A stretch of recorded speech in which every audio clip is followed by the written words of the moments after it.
নমস্কার। সাম্প্রতিককালে আমি স্বাতী লগ্না শিবিনা ইউটিউব চ্যানেলে নট অল মেন বলে একটি সিরিজ শুরু করেছি। আজ এই সিরিজে আমি কোনো প্রাপ্তবয়স্ক মেয়ে বা নারীদের ওপরে হওয়া ডোমেস্টিক ভায়োলেন্স বা ধর্ষণ নিয়ে কোনো তথ্য বা কথা বলবো না। আমি শুধুমাত্র ভারতে এবং সারা বিশ্বে ঘটে চলা মাইনর যে ঘটনাগুলো হয়, মাইনর যে রেপ কেসগুলো হয়, আমি সেগুলো নিয়ে শুধুমাত্র কথা বলবো এই সিরিজগুলোতে। এবং আজকে দ্বিতীয় এপিসোড, এবং এই এপিসোডে আমি কথা বলবো সুরাটের একটি ঘটনা নিয়ে। তো এই যে ঘটনা, এই তথ্যগুলো যে আমি পেয়েছি, এটা পেয়েছি হচ্ছে the Hindu, Times now, the Times of India এবং TV9 গুজরাট সহ আরও এরকম অনেকগুলো নিউজ মিডিয়া থেকে। এবং সেই ঘটনাটি আমি একটু আপনাদের পড়ে শোনাবো। যেভাবে ঘটনাটি ঘটেছিল সেটা একটু আমি বলি আপনাদের।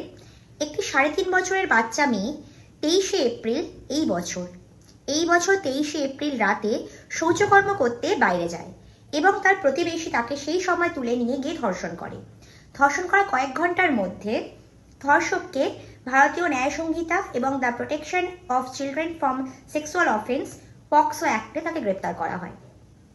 এটা হচ্ছে সুরাটের কেস। 23শে এপ্রিল হয়েছে এবং 24শে এপ্রিল ধর্ষক ধরা পড়ে। এই বছরের ঘটনা। নট অল মেন, আমরা সবাই জানি নট অল মেন, আমিও মানি, আমিও জানি। কিন্তু কোন পুরুষ ধর্ষক, কোন পুরুষ কখন ধর্ষণ করবে, কোন পুরুষ কখন, কোথায়, কিভাবে কোন মেয়েকে নরক দর্শন করাবে, তা আমি, আপনি কেউ জানি না।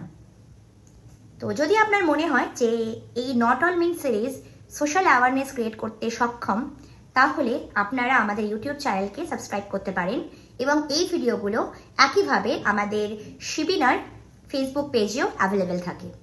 বাই।